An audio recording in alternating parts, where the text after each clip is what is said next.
Tapatan ni Panggat. Magmumula ang matalino at responsableng pagpapasya. Tapatan ni Panggat. Siya na kaya? Hindi biro ang pagboto at minsan lang magkaroon ng karapatan na pantay-pantay ang lahat sa pamamagitan ng pagboto. Kaya kailangang suriing mabuti ang mga kandidato. Nasa kamay nating mga mamamayan ang ikauunlad ng ating bayan. Kaya sa darating na eleksyon, piliin ang kandidatong totoong magsisilbi sa bayan. Kilalanin ang mga kandidato sa pamamagitan ng isang tapatan. Tapatan ni Panggat. Tapatan nilang ipakikilala ang kanilang mga sarili at ipapaliwanag ang kanilang plataforma. Sa kauna-unahang pagkakataon sa mundo ng FM radio station, dito sa Metro Dagupan. Dito lang sa kauna-unahan ang 90.3.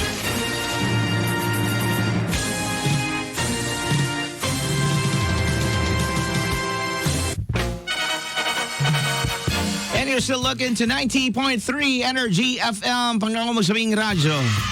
Sabihin mo, Energy Samit. Magandang umaga, Metro Dagupan. Magandang umaga, Pangasinan. Coming to you live at the 4th floor, Duki Chongson Building, AB Fernandez Avenue, Dagupan City. Ang Energy FM Dagupan ay inyo pong napapakinggan hindi lang po dito sa siyudad ng Dagupan. At kami po ay napapakinggan nyo sa buong probinsya ng Pangasinan. Kami po mga kaibigan ay inyo rin pong nai-enjoy sa ating pong Energy FM Dagupan FB page. Simultaneously be heard. Can be heard. Of course, hindi lang ho dito nga sa probinsya ng Pangasinan. We are heard coast to coast. Viewed globally. Sa atin pong Air Radio Portal, kasama po dyan ang ating Energy FM Dagupan FB page. Kasama po dyan ang Energy FM FB page ng Dagupan, of course. Energy FM Dagupan ang akin pong FB page na Jay Oriles. Medyo makunit lang, ano. Yung mga nanonood ngayon at nag-view ng ating FB page na Jay Oriles, kumusta ho kayong lahat dyan? Ayan, magmula ngayon, pwede nyo na rin pong i-enjoy ang tapatan dyan. At sa mga viewers natin, nag-take to lang ho kami, ha. Wag ho kayong malito. May ginawa lang si Papa Joel on the technical side. Kaya ho nag-down kami kanina. Pero wag ho kayong mag-alala. We're back. Wala akong brownout na schedule sa Dagupan. Ang isang araw, ang schedule niya 1:00 hanggang hapon, pero naging 10:00. Nagtaka ako kung bakit. Nakaiinis talaga ako nung araw na yun. Decorp, ha? Hindi ko akalain yun. Biglaan yung may interview ako noon, no? 10:00. Yung interview ko, hindi lang naman ordinaryong tao. Pero ang nakalagay, 1 to 4. Anyways, 28 minutes past the hour of 9 o'clock ng umaga. Pwede nyo na hong simula ng inyong mga pagbati. Nakamamaya ng konti ang ating pong Vice Governor ng Province of Pangasinan. Ang ating pong makakapanayam sa Tapatan ni Pangga 2022. Atin pong himay-himayin, atin pong kilatisin. Alam nyo, I'll be honest with you, ilang beses ko na hong nakaharap itong si Vice Governor ng probinsya ng Pangasinan. Pero ngayon lang ho talaga kami magwa-one-on-one dalawa. More on parang lang, napadaan si Vice Gov. Hello Vice, gano'n lang. Hello Vice, gano'n. Hindi naman ho suplado ito sa personal. Gwapo talaga din to mga kapangga. Kasing gwapo ni Joel. Bati ko nga pala si Sir RJ. Nandito na si Sir RJ. At maya-maya ng konti, makita ko rin si Sir Nilo. Sir Nilo na napakasipag, napakabait. Ako, Sir Nilo, kumusta ka na? Martes ngayon mga kapangga. At gusto ko lang po ipanalam sa inyong lahat ng ating pong tinatawag nating number coding sa Dagupan is numbers 3 and 4. Alas, anong problema mo, Alas? Walang audio? Meron naman. Kala ko may problema. Si Alas kasi pag pumapasok yan, sir, meron kulang. Ang gusto ko dito sa batang ito eh. Sinasabihan niya ako yung mga kailangan. Simulan na ho natin. Siyempre, nako, ang Pau de Arco ay merong isa hong 5-in-1 capsule with unique essential components purposely formulated to protect the human body against diseases and viruses. Ito yung tinatawag nilang 5-in-1. The power of one capsule sa pamamagitan po ng 5 mga chronic lifestyle diseases. Ano po yung mga chronic lifestyle diseases na yan? Hypertension. Ang hypertension is a death in the Philippines reaches 14,000 per year. Okay? Janet, taas mo yung yung blouse mo. Yan, taas mo. Lung disease. 56,000 Filipinos die in lung disease and ranks third as cause of death among the Filipinos. Ang cancer, alam niyo bang there are 189,000 deaths every 100,000 Filipinos die in cancer every year? At ang heart disease naman, according to DOH, registered 500,000 Filipinos die in heart disease. Ayan na. Heart disease yan bawat taon. Ang viral infection naman, ito ang Pau de Arco capsule is the only supplement with antiviral quercetin that used to treat viruses such as Zika virus, Ebola virus, yung SARS. At this present time, pati na rin itong coronavirus na to. Kaya palakasin ninyo ang inyong mga immune system sa pamamagitan po ng PDA Pau de Arco capsule. Ayan po ha, hanapin niyo po sa inyo pong mga suking botika, pharmacy sa inyong mga lugar. Samantala mga kabangga, ako ho'y nagkakape na. Siyempre, gusto natin yung may plus kayo sa buhay. Dapat pag nagkakape kayo, kagaya ko, ito, kanina pa ako, nakahanda na ako kaagad araw-araw yung kape ko. Hindi posibleng hindi ako magkapagkape. Sa isang araw nga, nakaka-4-5 akong kape. Sa totoo lang. May plus ingredients na may kakaibang sangkap. Kaya naman kung magkakape lang tayo, dito na tayo sa kaping may kakaibang sangkap na mainam sa ating kalusugan. Nandito po ang Jim's 5-in-1 Coffee Mix. Sinangkapan ito ng Korean ginseng. At nakakatulong sa katawan para maging masigla at mapatalas ang ating mga memorya. Meron ditong agaricus mushroom na mabisang antioxidant at mayaman po sa dietary fiber at vitamins, minerals at beta-glucans na labanan ng mga cancer cells sa ating katawan para tuluyang lumakas ang ating immune system. Dapat sabayan natin ng proper diet, healthy lifestyle at sabayan ng pag-inom din siyempre ng James 5-in-1 Coffee Mix Plus. At talaga namang may plus ka sa life. Yan po ang power ng James Coffee Mix. Available po ang James Coffee Mix in 7-in-1. James 3 Plus with ginseng. Kasama din po yung James 5-in-1 no sugar added. Para ho sa mga kapangga natin, medyo tumataas na po yung blood sugar nila, no? Yung mga may diabetes. At James 5-in-1 sugar free. Alas 9:32 na ho ng umaga. Nako, pag-usapan na nga natin, bigay muna ni Jay Uriel sa inyo ang ating mga enhancers for today. From 200 pesos, ginawa na hong 500 piso ang ayuda. Buwan-buwan, natatanggapin po ng mga 4-piece natin. 4-piece member. Samantala mga kapangga, sa iba pang mga ating mga enhancers for the day. Ang inaantay po na official findings ng NBI hinggil sa pagkakaroon ng serious breach sa sistema ng operations ng Smartmatic. Nako, atin nga pong alamin mga kapangga.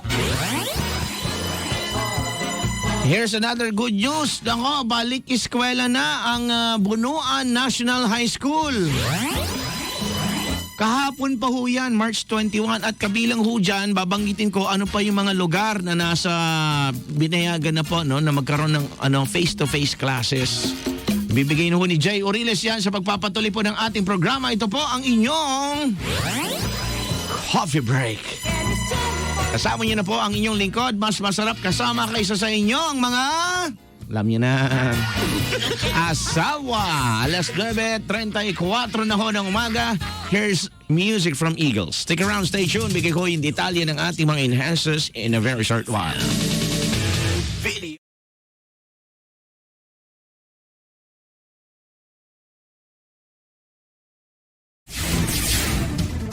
Siya na kaya? Hindi biro ang pagboto at minsan lang magkaroon ng karapatan na pantay-pantay ang lahat sa pamamagitan ng pagboto. Kaya kailangang suriing mabuti ang mga kandidato. Nasa kamay nating mga mamamayan ang ikauunlad ng ating bayan. Kaya sa darating na eleksyon, piliin ang kandidatong totoong magsisilbi sa bayan. Kilalanin ang mga kandidato sa pamamagitan ng isang tapatan. Tapatan ni Panggat. Tapatan nilang ipakikilala ang kanilang mga sarili at ipapaliwanag ang kanilang plataforma. Sa kauna-unahang pagkakataon sa mundo ng FM radio station dito sa Metro Dagupan. Dito lang sa kauna-unahan ang 90.3 Energy FM Dagupan. Sabay-sabay nating kilalanin, kilatisin ang karapat-dapat na susunod na mamumuno sa ating bayan. Tapatan ni Panggat, kabuluhang panayam at pagkilatis sa nais mong maging pinuno. Tapatan ni Panggat, magmumula ang matalino at responsableng pagpapasya. Tapatan ni Panggat. Siya na kaya?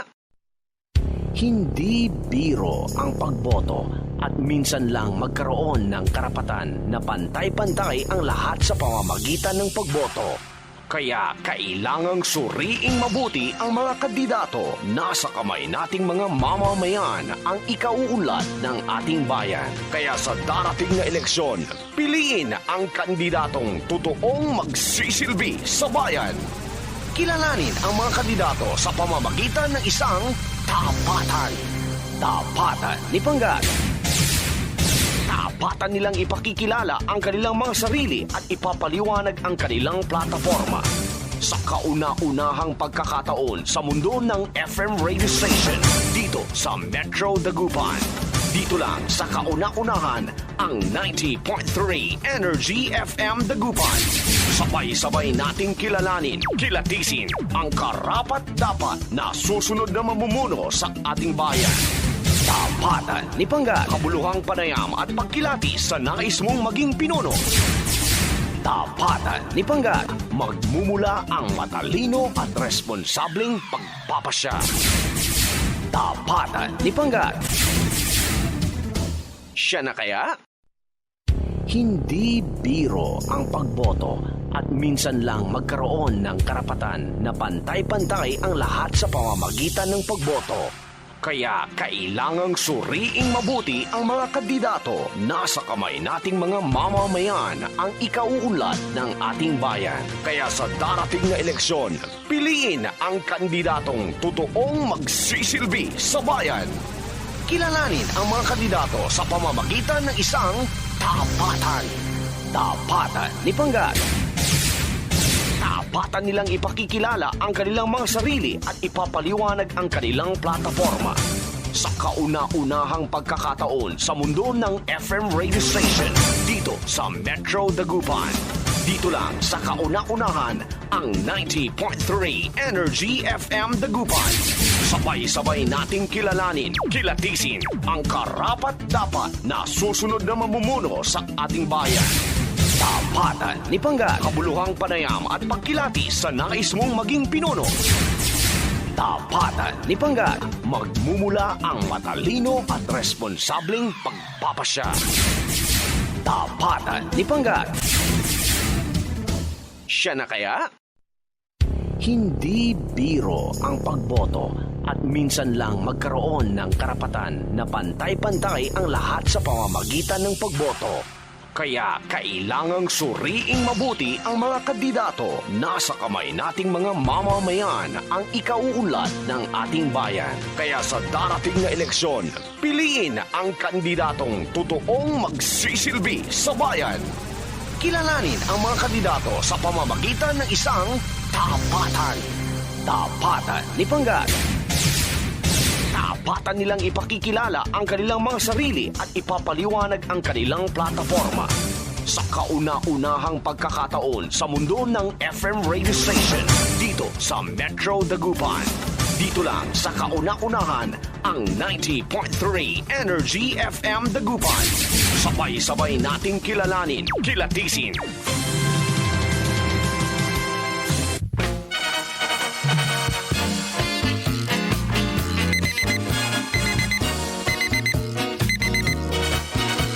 90.3 Energy FM. Paggawa mo sabing radyo, sabihin mo energy, masamsamit. 39 minutos, makalipas po ang alas 9 ng umaga.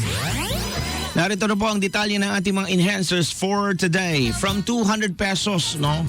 Ginawa na nga akong 500 pesos ang ayuda buwan-buwan ng mga 4-piece members. Yung mga nasa ano kaya? Mga sa middle class. Sana may ganyan din, ano? Ito yung mga masisipang magtrabaho, eh. Yung mga araw-araw pumapasok sa trabaho. Alas 8 ng umaga hanggang alas 5 ng hapon, nasa opisina. Hindi yung nag-uopisina kunwari lang pero walang ginagawa. Ibang iisipin mo, ibang mga boss yun ang sasabihin sa sarili na, sana lumipas ang araw, pagdating ng hapon, ay salamat. Hindi napansin ng aking mga empleyado na wala akong ginawa. O kaya yung mga empleyado naman, ay salamat. Sana hindi napansin ni boss na nag-Facebook lang ako.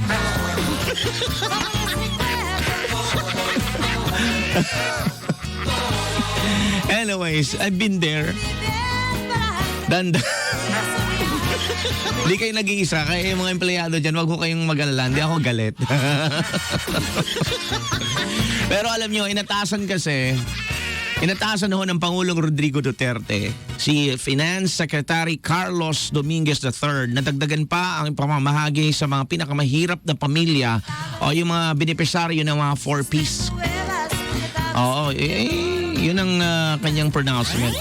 Sa isinagawa no Lunes ng gabi po no sa Malacanang, sabi ng Pangulo na kulang ang 200 piso para sa pamilyang may 5 miyembro. Totoo naman yun, kulang naman talaga. Pero gaya ng sinabi ko, swerte nito mga 4-piece nito. Swerte ninyo, sa totoo lang. O, di ba? Sabi, kaya naman inutos ni Secretary Dominguez na gawa ng paraan na mabigyan ng 500 pesos kada buwan. Yung mga pamilyang nasa miyembro ng 4-piece. Baalaan niya ang susunod na administrasyon na ituloy sa paghaharap ng pera para magpapatuloy ito. Basta ngayon ay kailangan daw maibigay ang 500 pesos na ayuda. Yehey naman dyan. Mahigpit lamang ang bilin ng Pangulo sa mga benepisaryo na wag gastusin para saan po? Alam niyo na, tong-its. Isabong. Pero yan ho yung katotohanan dyan. Karamihan po, at di ko naman po nila lahat. Dahil yung iba talaga naman po, responsable pong mga 4-piece po na humahawak po ng pera na natatanggap sa gobyerno. Yung iba ho, sinasanla na nila yung mga ATM nila. Yun yung katotohanan, sinasanla na nila para pagdating ng araw, gano'n na naman. Umiikot-ikot na lang yung buhay nila, nakasanla na yung ATM nila, may natatanggap sila sa gobyerno. Iba, pang-inom, pang-sugal. Mas importante yung may mainom sila, may mapangsugal sila, baka daw lumago. Pero isipin ninyo, syempre mga kaibigan, ito pong mga natatanggap natin galing sa gobyerno, galing ho ito sa mga taxes po ng mga mamamayan nating Pilipino. Hindi lang dahil gustong bigyan kayo ng gobyerno. Para lang sa inyong kaalaman, yan po ang mga buwis na binabayaran po ng lahat ng mga responsableng tax payers. Diyan ho nakupunta lahat yan sa mga proyekto, infrastructure, economic recovery, ng gobyerno, pasweldo sa mga nakaupo. Yan po lahat yan.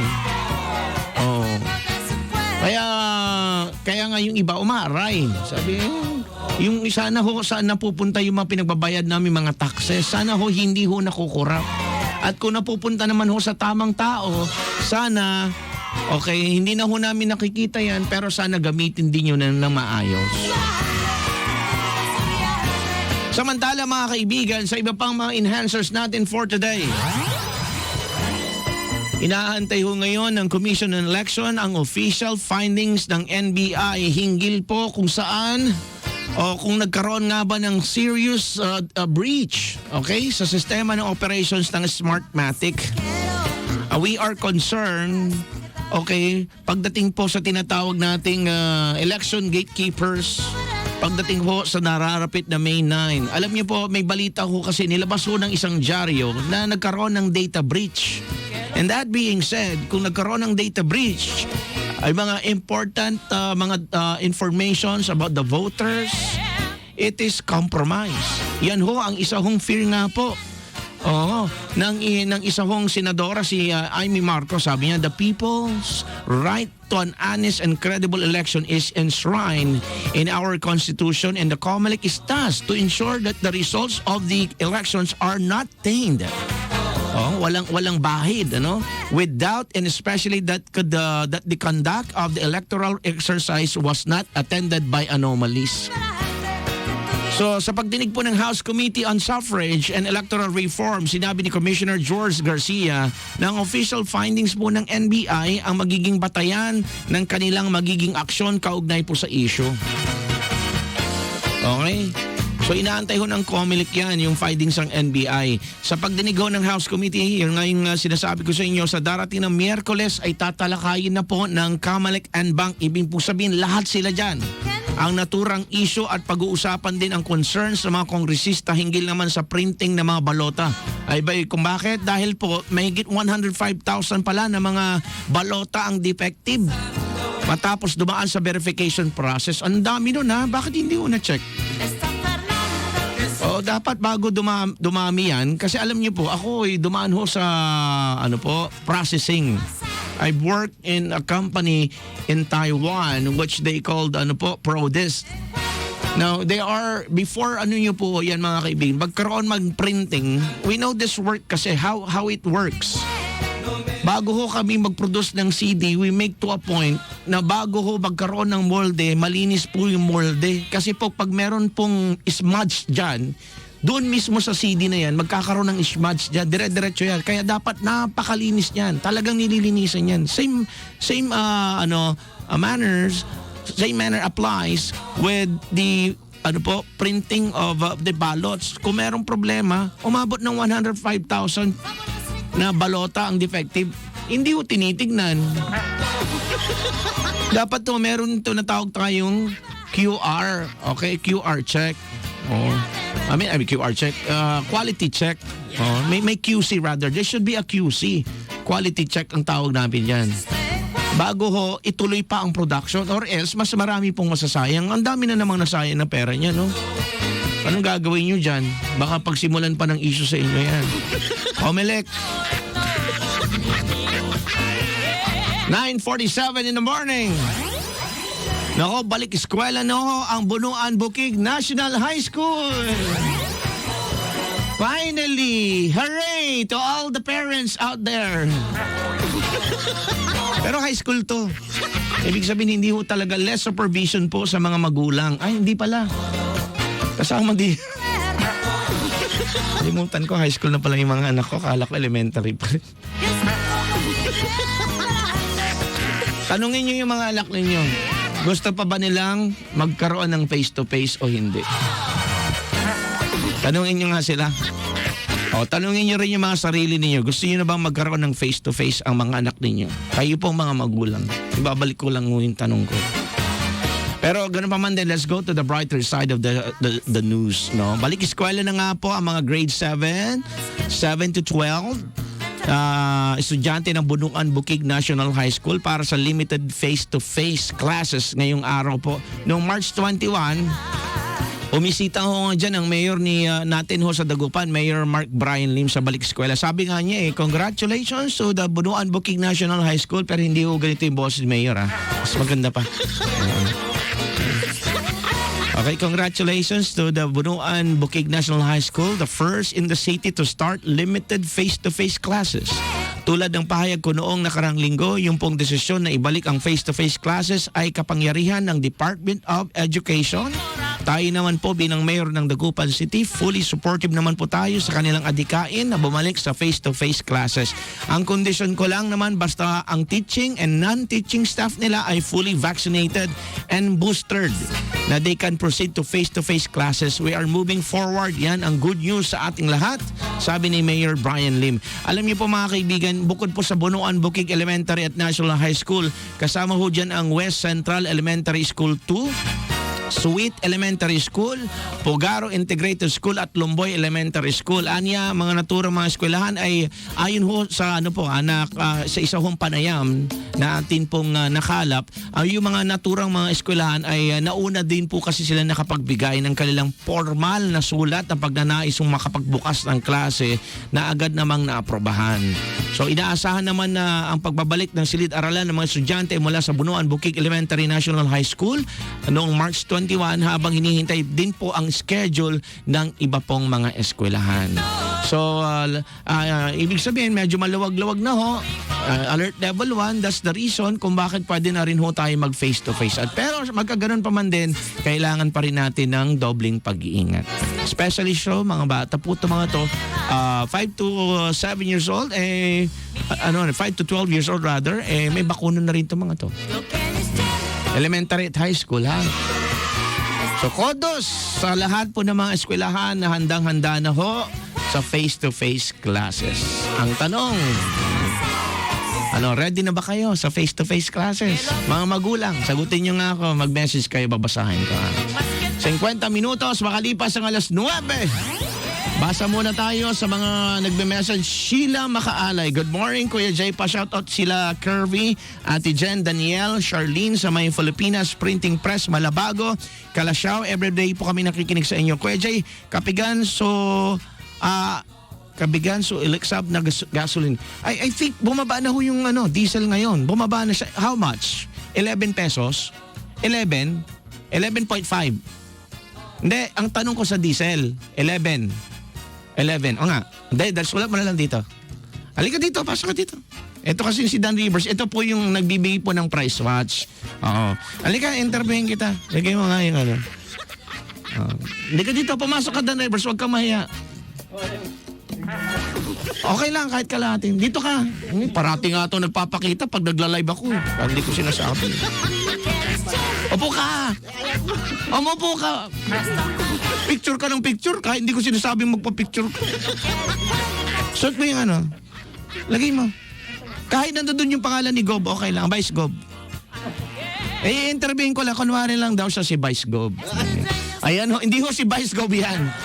Feeling lang. Bigyan mo kami ng presyo. Vice Gob. Actually, nung umikot ako kanina, Kuya Jay, napansin ko lang yung diesel, 11 pesos. So, pasok ka dito. Picturean mo kaming dalawa din. Tapos i-post mo sa Facebook mo. Kunwari yan. Dali. Tingin ka muna sa camera. Ayan. Sige, picture. Tapos dito ka din. Tapos i-close up mo din siya dito. Yung ginagawa niya, gagawin niya. Pagka pupunta, tatama mo yung camera dyan. Sige. Yan, Yan yung ginagawa ni Dan Rivers araw-araw. Dito sa kabila, punta ka din sa kabila. Yan. Suot mo din yan. Ayan, sige. Post mo ha. Yan, ganyan nga Rico. Ganyan, di ba ganyan ang ginagawa niya? Sige, Dan Rivers, isang tapat na tanong, ano ang presyo ng gasolina at diesel ngayon? Walang iya po, sumalang ka, wala. Sumalang, walang alam. Ay sus, kukomersyal na ako. Bahala ka dyan. Alam ko, Dan Rivers yung presyo, gusto ko ikaw magsalita. Kasi ikaw direct to the ground zero. Di, basahin mo. Balik mo. Yan. Ground zero. Here we go with Dan Rivers again. Okay, yung diesel pala, Kuya Jay, is 11.45 pesos per liter. Kaninang alas 6. 11.45 pesos ang rollback per liter. Diesel yan, okay. Gasolina. Okay, yung gasolina, 5.45. Oh. Kada litro. Ito lang, March 22, alas 6 ng umaga. Parang kulang pa rin, Pero at least meron. May rollback. Salamat. Ito ang presyo, kung gusto mo. Yun yung presyo. Kerosene ito. Sige, basahin mo na. Kaya ikaw naman nakakabasa ng sulat mo. Hindi ko naman mabasa yan sige, basahin mo. Bilis. Okay, ito po yung iba't ibang presyo po sa gasolinan kayo ng umaga ng ikot si Dan Rivers. Yung sa Phoenix po, Sa diesel, 63.89 per liter. Yung super, 71.01. Yung premium, 72.01. Yung sa Petron naman, yung diesel, 63.44, yung extra advance 70.61, saka yung XCS ay 70.64, yung XCS 71.64. Sa Uno Fuel naman tayo, sa Maxi Power 69.20, yung Maxi Green 68.20, saka yung Diesel Plus 66.50. At least may rollback dan reverse. So, pasalamatan mo yung mga sumusuporta at nagmamahal sa iyo. Maraming salamat po sa lahat po ng mga sumusuporta, especially dyan sa Janas po si Edo. Sa pala kay Sir Dennis Lamsen ng butihan dyan sa Bacayao Norte. Yung nakukukas po ng mga buti dyan. Ayusin mong pagsasalita mo, butihan ka dyan. Butihan. Sabi nila butihan. Naglilinis ng bote. Mga bote. Parang bastos kasi yun. Kaya butihan sabi nila. Maraming salamat Brother Dennis sa pakikinig. Saka Salamat. sa Rampet Ayan. Ironworks. Salamat, Dan Rivers. Ang laki ng tulong mo sa akin ngayon. Vice Gov, nako, makakasama na natin mayami. In the meantime, maghahanap buhay lang muna ang inyong lingkod. Dito lang po yan sa 90.3 Energy FM. Dagupan, masamsamit ang atin pong Tapatan ni Pangga 2022. Susunod na! Hindi biro ang pagboto at minsan lang magkaroon ng karapatan na pantay-pantay ang lahat sa pamamagitan ng pagboto. Kaya kailangang suriing mabuti ang mga kandidato. Nasa kamay nating mga mamamayan ang ikauunlad ng ating bayan. Kaya sa darating na eleksyon, piliin ang kandidatong totoong magsisilbi sa bayan. Kilalanin ang mga kandidato sa pamamagitan ng isang tapatan. Tapatan ni Panggat. Tapatan nilang ipakikilala ang kanilang mga sarili at ipapaliwanag ang kanilang plataforma. Sa kauna-unahang pagkakataon sa mundo ng FM radio station dito sa Metro Dagupan. Dito lang sa kauna-unahan ang 90.3 Energy FM Dagupan. Sabay-sabay nating kilalanin, kilatisin ang karapat-dapat na susunod na mamumuno sa ating bayan. Tapatan ni Panggat, kabuluhang panayam at pagkilati sa nais mong maging pinuno. Tapatan ni Panggat, magmumula ang matalino at responsableng pagpapasya. Tapatan ni Panggat. Siya na kaya? Hindi biro ang pagboto at minsan lang magkaroon ng karapatan na pantay-pantay ang lahat sa pamamagitan ng pagboto. Kaya kailangang suriing mabuti ang mga kandidato. Nasa kamay nating mga mamamayan ang ikauunlad ng ating bayan. Kaya sa darating na eleksyon, piliin ang kandidatong totoong magsisilbi sa bayan. Kilalanin ang mga kandidato sa pamamagitan ng isang tapatan. Tapatan ni Panggat. Tapatan nilang ipakikilala ang kanilang mga sarili at ipapaliwanag ang kanilang plataforma. Sa kauna-unahang pagkakataon sa mundo ng FM radio station dito sa Metro Dagupan.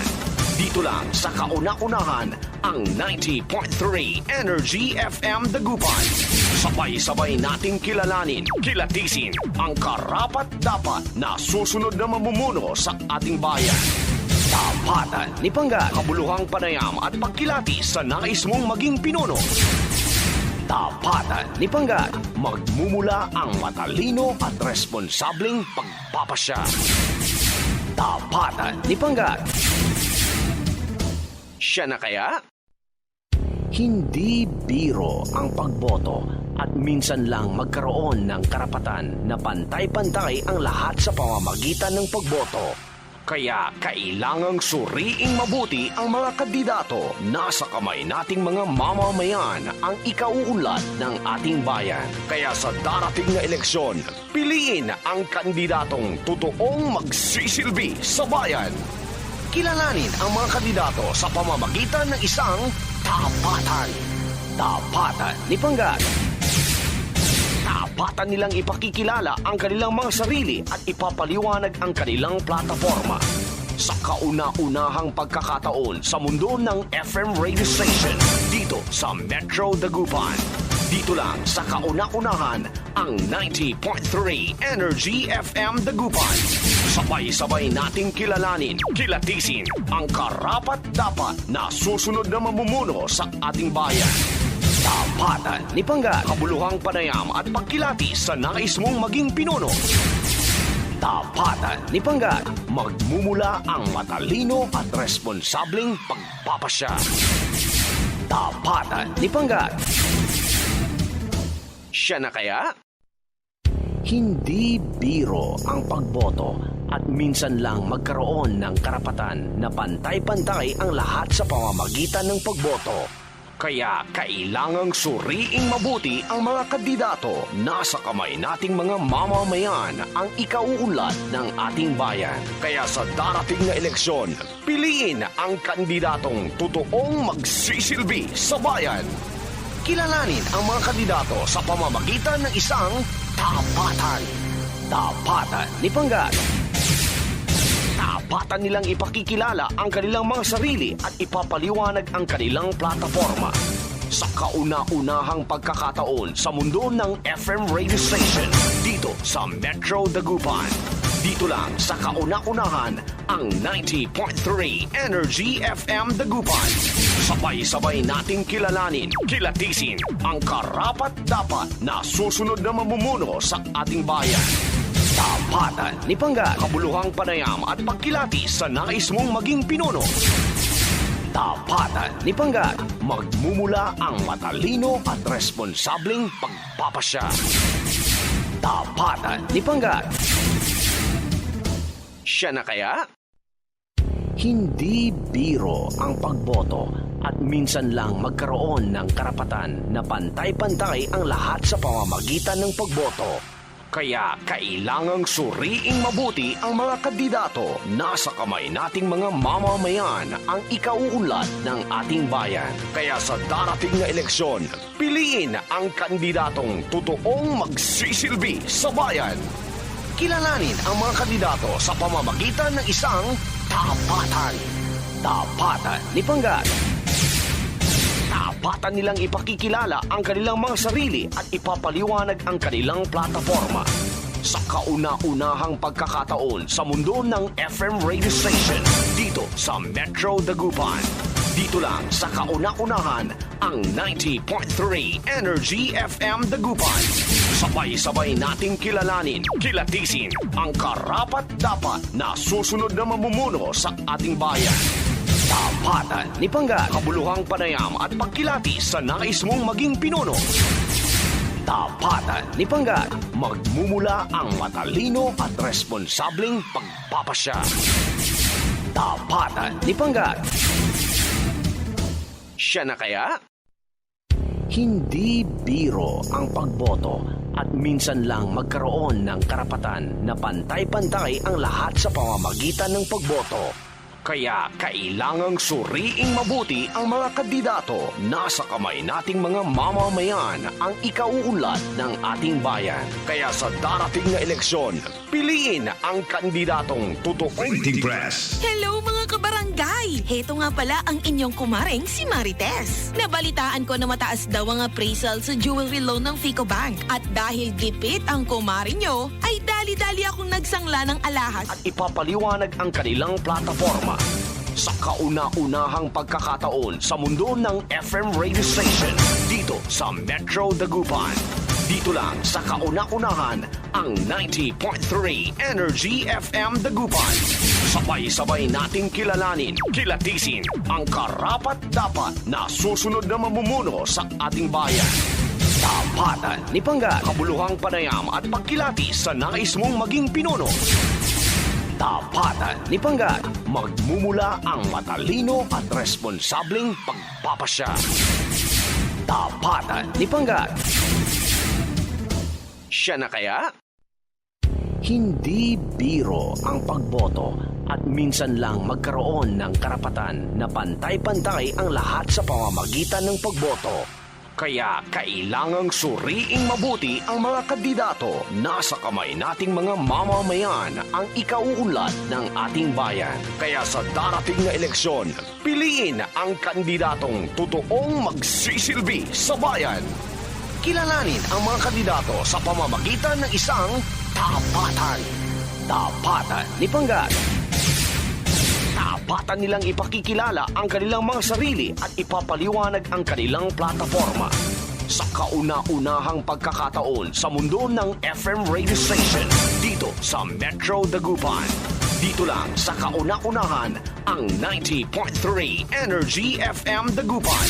Sabay-sabay nating kilalanin, kilatisin ang karapat-dapat na susunod na mamumuno sa ating bayan. Tapatan ni Panggat, kabuluhang panayam at pagkilatis sa nais mong maging pinuno. Tapatan ni Panggat, magmumula ang matalino at responsableng pagpapasya. Tapatan ni Panggat. Siya na kaya? Hindi biro ang pagboto at minsan lang magkaroon ng karapatan na pantay-pantay ang lahat sa pamamagitan ng pagboto. Kaya kailangang suriing mabuti ang mga kandidato. Nasa kamay nating mga mamamayan ang ikauunlad ng ating bayan. Kaya sa darating na eleksyon, piliin ang kandidatong totoong magsisilbi sa bayan. Kilalanin ang mga kandidato sa pamamagitan ng isang tapatan. Tapatan ni Panggat. Tapatan nilang ipakikilala ang kanilang mga sarili at ipapaliwanag ang kanilang plataforma. Sa kauna-unahang pagkakataon sa mundo ng FM radio station dito sa Metro Dagupan. Dito lang sa kauna-unahan ang 90.3 Energy FM Dagupan. Sabay-sabay nating kilalanin, kilatisin ang karapat-dapat na susunod na mamumuno sa ating bayan. Tapatan ni Panggat, kabuluhang panayam at pagkilatis sa nais mong maging pinuno. Tapatan ni Panggat, magmumula ang matalino at responsableng pagpapasya. Tapatan ni Panggat. Siya na kaya? Hindi biro ang pagboto at minsan lang magkaroon ng karapatan na pantay-pantay ang lahat sa pamamagitan ng pagboto.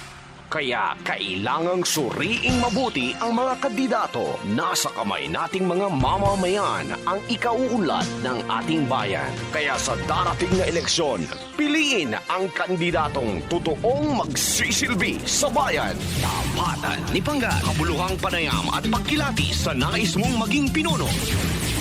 Tapatan ni Panggat, magmumula ang matalino at responsableng pagpapasya.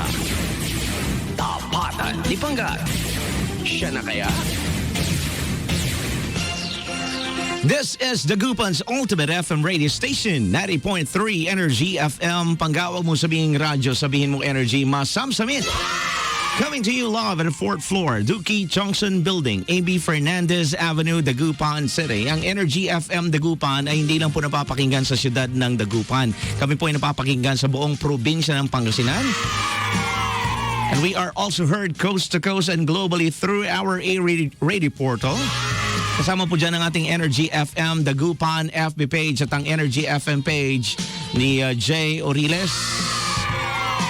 At siyempre mga kaibigan, wini-welcome ko na naman po kayo sa isa na namang edisyon ng Tapatan ni Panggat 2022.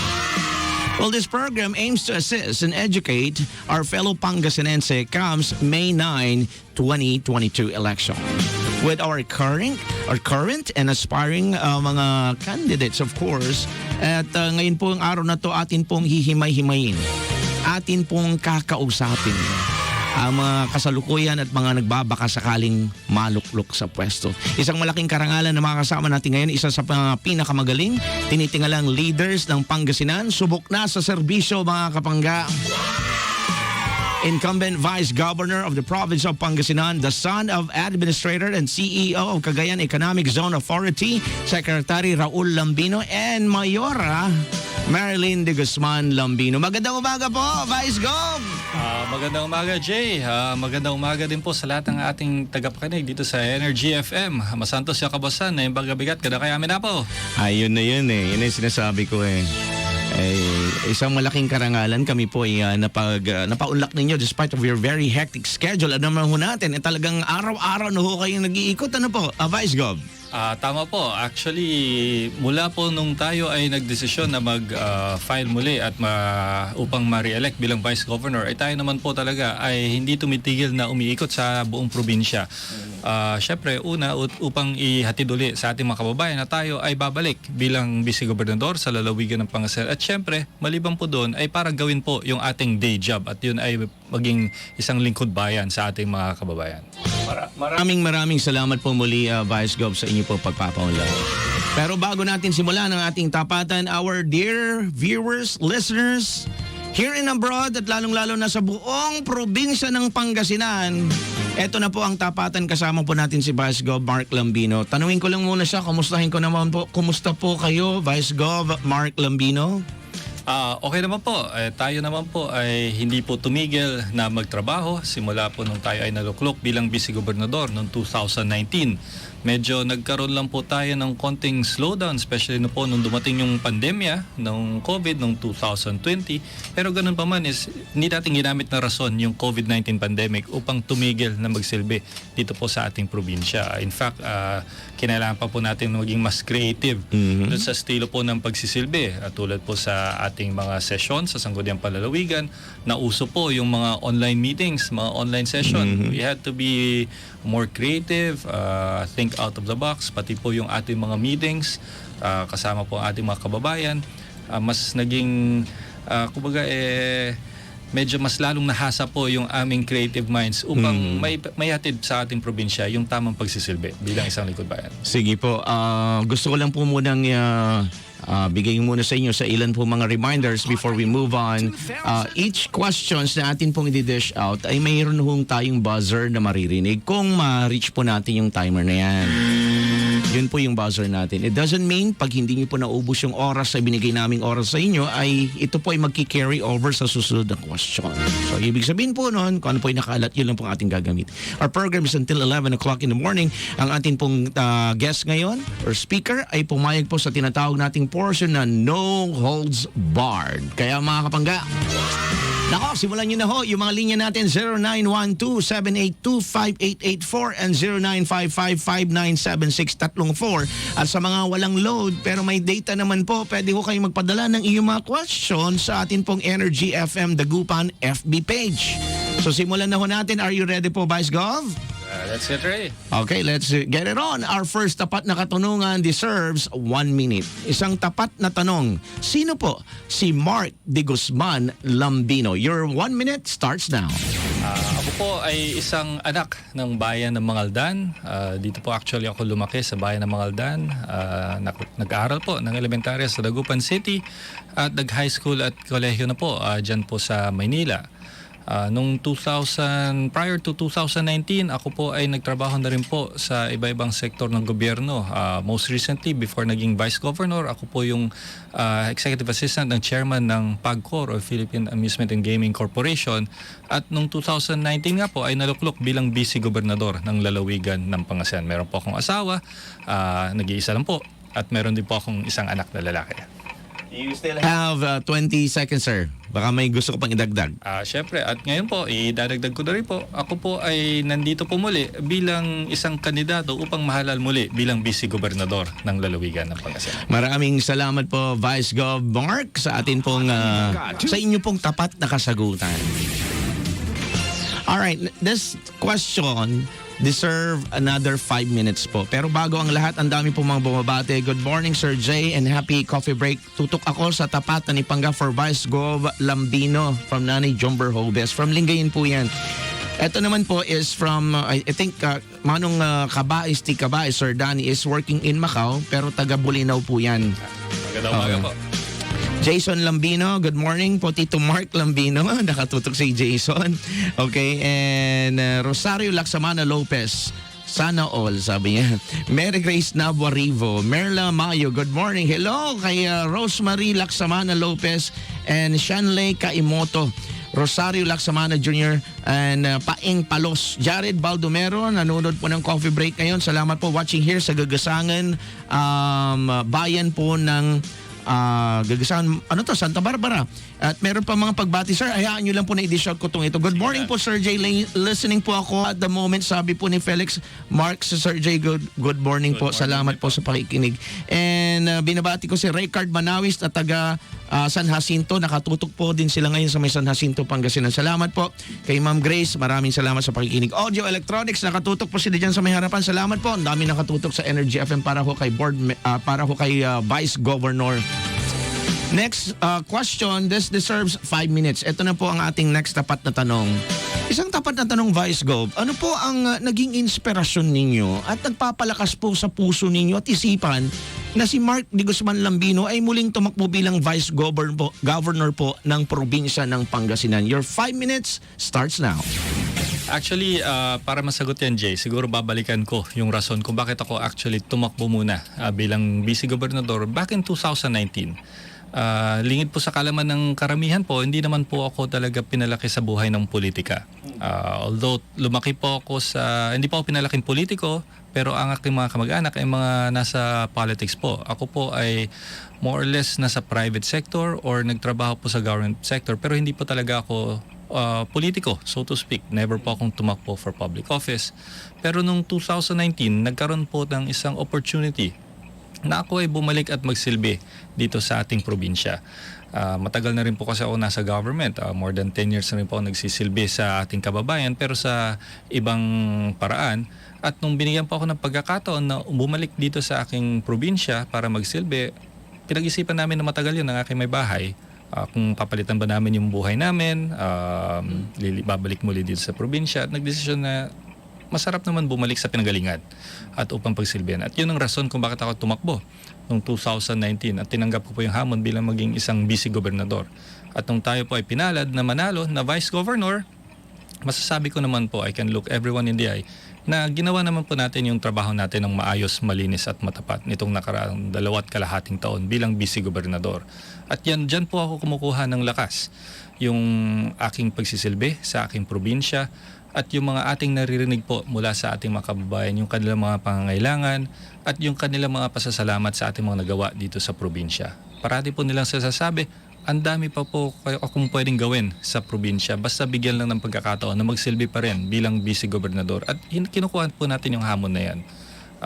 Gamit po yung pundasyon ng maayos, malinis at matapat na serbisyo, itutuloy po natin yung ganyang pagsilbi 2022 and beyond bilang Vice Governor, bilang isang lingkod bayan ng probinsya ng Pangasinan.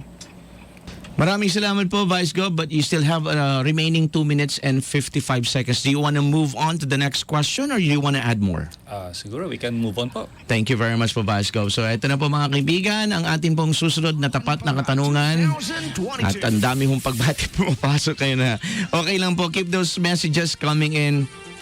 Tessa Salazar, good morning po, Vice Gov. Watching from Dagupan. Morning, Tessa. Audrey, parang sa Gagaysangan, maganda rin po, nakatutok po sila. Ana Benluan Perez, good morning Sir Jay and Vice Gov. Pa-shoutout po dito sa may basista, salamat po. Sa kaibigan natin sa basista, masado siya kapasad. Sige. Alright, good morning po. Please support. Okay. Good morning po, Vice Gov Lambino. Lipad Aguila from Peter Makalalay. Ano pala dito? Magsano. Alright, our next tapat na katanungan mga kaibigan deserves 5 minutes po para ho sa ating Vice Gov. Vice Gov, isang tapat na tanong, ano po ba ang plataforma na nais ilatag pong muli ni Honorable Mark Lambino sa mga mamayan ho natin sa probinsya ng Pangasinan? 5 minuto po ito, Vice Gov, ngayon na po. Okay, Jay. Nung nagsimula po tayo, ang ating plataforma po talaga para sa probinsya ng Pangasinan ay ibalik ang progreso ng lalawigan ng Pangasinan. Alam niyo po ba na prior to 2019 or even earlier, the province of Pangasinan was known as the premier province of the Philippines. Pag hanapin niyo po yung mga periodiko 20, 30 years back, parati po nakasulat yan, the premier province of Pangasinan. Ganyan po kilalanin ang lalawigan ng Pangasinan. But over the past few decades, nawala na po yung adjective na yun na nakadikit sa probinsya ng Pangasinan. Hindi na siya kinikilala bilang premier province. So, ano nangyari sa probinsya? Tayo po ba ay napag-iwanan? Tayo po ba ay umatras? Kung titignan naman po ay umaasenso naman po ang ating lalawigan. Pero pag ikukumpara po sa mga ibang provinces na tulad po ng size at population, ay napag-iwanan po ang lalawigan ng Pangasinan. Compare it to the province of Cebu, compare it to Cavite, compare it to Batangas or even Laguna, na mga kaparehas natin demographically and geographically. But when it comes to yung yaman po ng probinsya, yung mga services sa mga tao, ay napag-iwanan po ang ating probinsya. Hindi po natin sinasabi na outdated, but mas mabilis po yung sa ibang probinsya. At yan po yung ating nakitang problema nung tayo tumakbo. Meron po tayong kakulangan po sa trabaho, kakulangan po sa investments na pumapasok sa lalawigan ng Pangasinan. Our infrastructure ay napag-iwanan. Health services was an issue back then in 2019 at mas lalo lang pong nakita yung mga problemang yan nung tayo ay nakaupo na po at dumating po itong COVID-19 pandemic. We were one of the hardest hit provinces pagdating po sa COVID. Swerte lang po na tayo po ay nakarecover at maganda na po ang sitwasyon natin dito sa probinsya pagdating po sa COVID. But it all boils down to the root problem. The biggest problem in the province is yung tinatawag nating hirap ng buhay ng ating mga kababayan. That is the original pandemic here in the province of Pangasinan. A problem na hindi po nasusolusyonan ng ilang presidente na, ng ilang gobernador na, at yan po yung ating gustong gawin ng solusyon. Yung hirap ng buhay, the lack of opportunities for our province mates, yan po yung ating plataforma. Ngayon, ano po yung ating plano para sa probinsya? Very simple po. Solution to the problem po sa hirap ng buhay is to give opportunities, to give work sa ating mga kababayan. Paano po tayo magpapasok ng trabaho? Alam niyo po, dyan sa 5th District, yan po din yung pinangako ng aking kasama na kandidato, tumatakbong gobernador, Monmon Gigo. He promised to solve the problem of unemployment at yung hirap ng buhay sa 5th District of Pangasinan. Back in 2019, pinangako po niyan. After 2.5 years, ano na po ang meron sa bayan ng Binalunan at sa 5th Distrito po? Nakatayo po dyan yung pinakamalaking investment dito po sa lalawigan ng Pangasinan or probably even in the entire Ilocos region, the Binalunan Economic Zone. May pumasok po dyan na isang locator that would bring in 10,000 new jobs, 10,000 new opportunities para po sa ating mga kababayan dito po sa buong lalawigan ng Pangasinan. Pero hindi lang po yun yung naipasok nun. Yung income na papasok po sa munisipyo at sa distrito, that would also liven up or strengthen the local economy of the 5th District. Kung meron kang 10,000 bagong empleyado na nagtatrabaho sa isang lugar, ano ang ibig sabihin nun? 10,000 tao nakakain.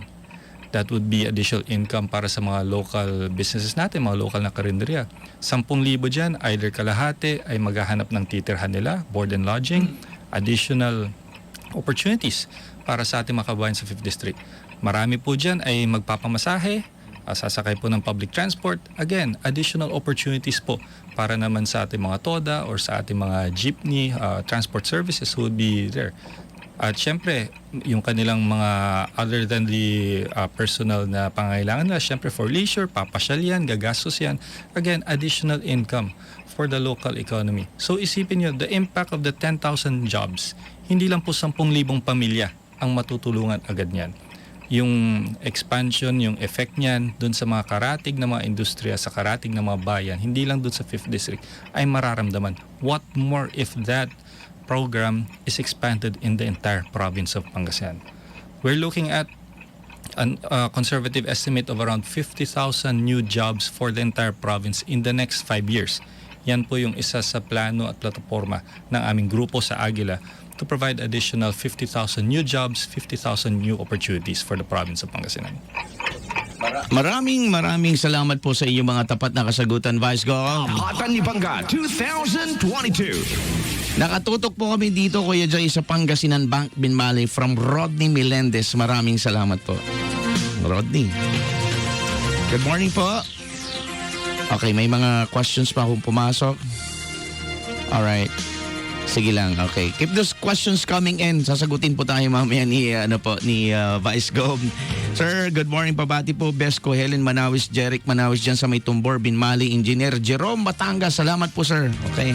Umaga po. Okay. Iba pang mga messages na pinapadala sa atin text lines at sa ating pong Energy FM Dagupan FB page. Tess Salazar, good morning ha. Watching dito ho sa may Kalasyaw, Pangasinan. Kumusta po kayo, Vice Gov? Okay naman po. Okay. Tuloy-tuloy pa rin po trabaho. Sige po.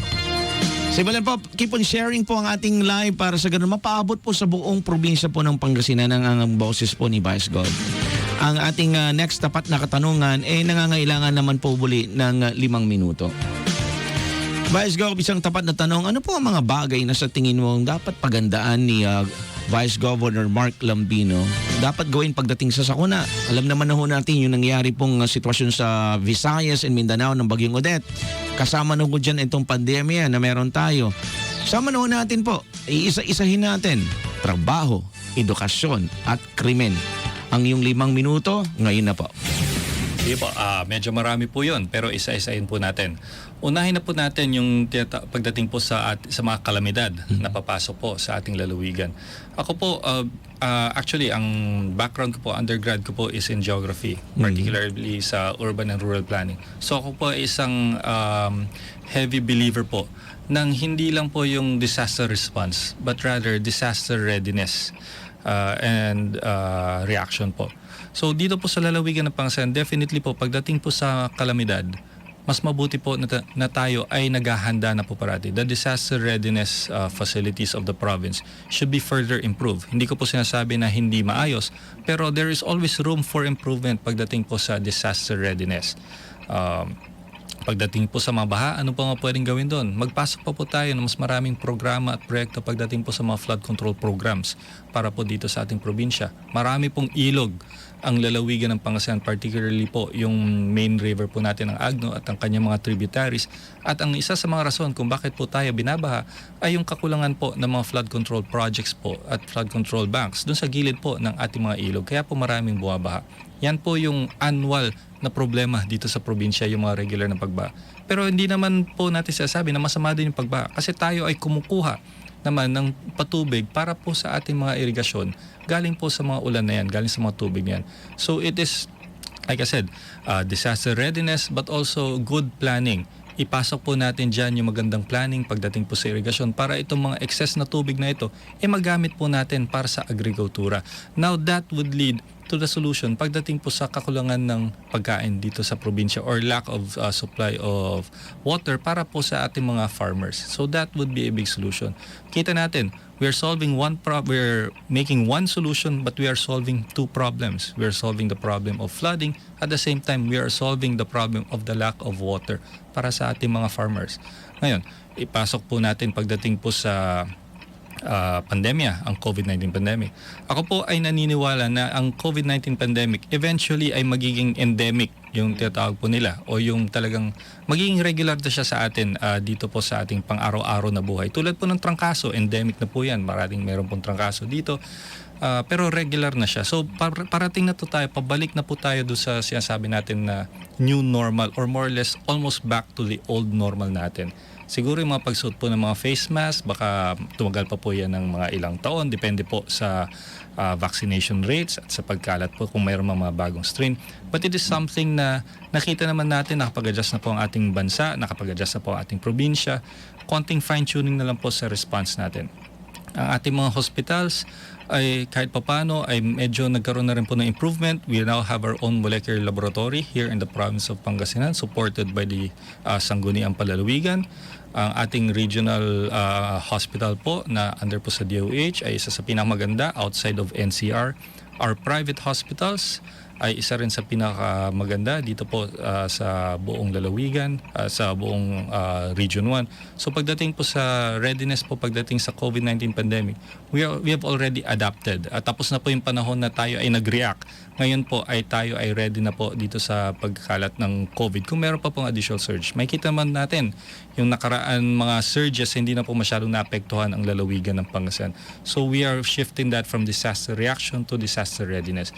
Ayun, sa huli po, pagdating po dun sa education, yan medyo tricky po yan kasi ang education po is driven by the national policy. Kung ano pong sabihin ng national government through the directives of the President. I am a believer na importante na magkaroon tayo ng updating pagdating po sa modalities sa pagturo. I'm also an educator. Nagtuturo din po ako ng kolehiyo sa Pangasinan State University, bagamat ako ay naka-leave. At nahirapan po talaga ang ating mga estudyante, pati po ang ating mga guro na nag-shift from a full face-to-face tas biglang naging online. And bilang ako rin po ay isang estudyante na I'm taking up my graduate programs po online, napakahirap po talaga nung full shift. So kailangan magkaroon po tayo ng gradual shift from the traditional to the modular system to a siguro a hybrid system na dapat i-adapt po ng ating mga eskwelahan. I believe sinimulan na po siya dito sa lalawigan ng Pangasinan, and we can further support that by providing funds from the provincial government or also getting assistance from the national government. Pagdating po dyan. Maraming salamat, Vice Gov, sa inyo po mga tapat na kasagutan. Hatan ni Bangga 2022. Lons Kalimlim Concepcion is junior. May junior pa pala yung Lons. Or Lons, sorry ha. May junior ka pa pala. Ang masipag at mabait na vice-gobernador. Wow, galing naman ni Governor, Vice Governor from Tess Salazar. Sir Lons, thank you. Yan, daming papuri ni Sir Lons sa atin. Anyways, you are all invited, our dear viewers, listeners po. Alam ko marami pa rin hong mga kababayan natin na kung hindi po naka-Facebook, nanonood po, meron sila mga transistorized na ginagamit, transistorized radio. Hindi ho lahat gumagamit, pero syempre yung mga naka-tune in po ngayon sa Energy FM Dagupan, maraming salamat po for making Energy FM Dagupan as one of the most viewed, most listened to radio station dahil po sa tapatan ni Pangga. Be part of the show. You know what to do. 0912-782-5884 and 0955-5976-34. Uulitin ko po ha. 0912-782-5884. Mabilis ba? 912-782-5884. Hindi po number yun ni Vice Gov ha. Number po ng Energy FM yun. Okay, 0955-5976-34. Okay, yung mga pagbate. Sige, mamaya po yung mga questions. Sisimulan natin. Bigyan muna natin ng 2 minutong katanungan ng ating speaker. Isang tapat na tanong po, Vice Gov. Ano po masasabi niyo po sa solusyon ng gobyerno sa patuloy po na pagtaas ng oil products na nakaka-apekto po sa lahat po ng mga mamamayan natin dito sa probinsya ng Pangasinan? 2 minuto po. Ngayon na po. Opo, simple put po, yung problema po sa pagtaas po ng presyo ng krudo at gasolina, yan po ay tinatawag na isang supply chain problem po na naapektuhan naman po ay hindi lang po ang Pilipinas kundi ang buong mundo. Ito po ay nag-uugat po dun sa conflict dyan po sa bansang Ukraine between the countries of Ukraine and Russia. At ngayon, syempre, pumapasok po dyan ang mga ibang mga bansa na karating po ng NATO at ng UN upang maresolbahan ang issue na ito at in the most peaceful manner, hopefully. Ngayon, ano pong impact nito pagdating po sa supply chain ng bansa, particularly po sa oil? Aram po natin dito po sa ating bansa, marami po ang langis na naggagaling po sa Russia. At dahil Russia po ang isa sa mga major players sa gera na yan, ay naapektuhan po yung supply chain niya dito sa ating bansa. Karamihan din po ng langis din natin ay nanggagaling naman po sa Middle East, sa OPEC, kung saan nagsabi naman po yung Middle East na ang supply po nila ng langis na provide ay hindi naman po nila binabaan. And they're going to maintain it, syempre, para maprotektuhan din yung kanilang reserves dahil limitadong supply po talaga itong langis. So ang issue po talaga ay mabagal po kasi yung pagpasok muli ng supply ng langis sa ating bansa. Kaya nagkakaroon ng artificial shortage of supply at tumataas po ang presyo ng krudo at ng gasolina. Basic economics lang po. Mataas po ang demand pero mababa ang supply, talagang tataas ang presyo. Ang solusyon po ng national government ay to provide some fuel subsidies po. It is a quick, effective solution but it is not a permanent solution. And nakikita din naman po nila na ito ay isang hindi naman po malakihang pangmatagalang problema na kayang solusyonan naman po ng maikling solusyon. Kaya okay lang naman po yung assistance na plano ng national government. Maraming salamat po sa inyo pong mga tapat na kasagutan po, Vice Gov. Hatan ni Bangga 2000. 33 minutos na po ang nakalipas sa alas 10 at papasok na ho tayo maya-maya ng konti sa ating no holds barred portion. Pero ito na po yung pinakahuling basic question na atin pong ibibigay po para kay Vice Gov.